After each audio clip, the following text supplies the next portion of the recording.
नमस्कार दोस्तों। क्या आपने कभी सोचा है कि जब आरबीआई रेपो रेट बढ़ाता है तो आपकी होम लोन ईएमआई भी बढ़ जाती है? आखिर ऐसा क्यों होता है? चलिए इसे आसान भाषा में समझते हैं। सेक्शन 1, रेपो रेट क्या होती है? रेपो रेट वो ब्याज दर, इंटरेस्ट रेट है जिस पर आरबीआई बैंकों को उधार देती है जब बैंकों को पैसों की जरूरत होती है। मतलब, अगर किसी बैंक को आरबीआई से 100 करोड़ रुपए का अल्पकालिक शॉर्ट टर्म कर्ज चाहिए तो वो उस पर रेपो रेट के हिसाब से ब्याज देता है।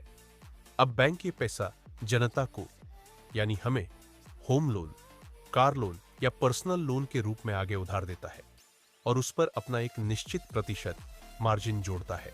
यानी बैंक रेपो रेट पर आरबीआई से पैसा उधार लेती है और उसके ऊपर अपना कुछ परसेंट जोड़कर हमें लोन देती है। इसलिए जब रेपो रेट बदलती है तो होम लोन की ब्याज दर भी बदल जाती है।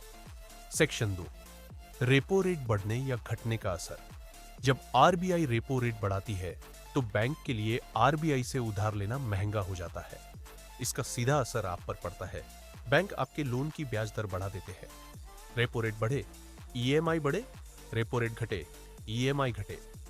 सेक्शन 3, आसान उदाहरण। मान लीजिए आरबीआई ने रेपो रेट 6% से बढ़ाकर 6.5% कर दी। अब बैंक को पैसा 0.5% ज्यादा महंगा मिलेगा। इसलिए बैंक अपने ग्राहकों के होम लोन पर ब्याज बढ़ा देंगे। अगर आपकी ईएमआई 25,000 रुपये थी तो अब वो 26,000 रुपये या 26,500 रुपये हो सकती है। मतलब थोड़ा थोड़ा, लेकिन सीधा असर आपकी जेब पर। सेक्शन 4, नतीजा, कंक्लूजन।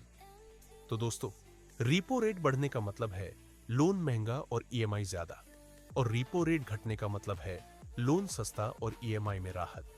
अगर आपको यह वीडियो जानकारी पूर्ण लगा हो तो लाइक करें, शेयर करें और ऐसे ही आसान शब्दों में फाइनेंस और इकोनॉमी को समझने के लिए चैनल को सब्सक्राइब जरूर करें।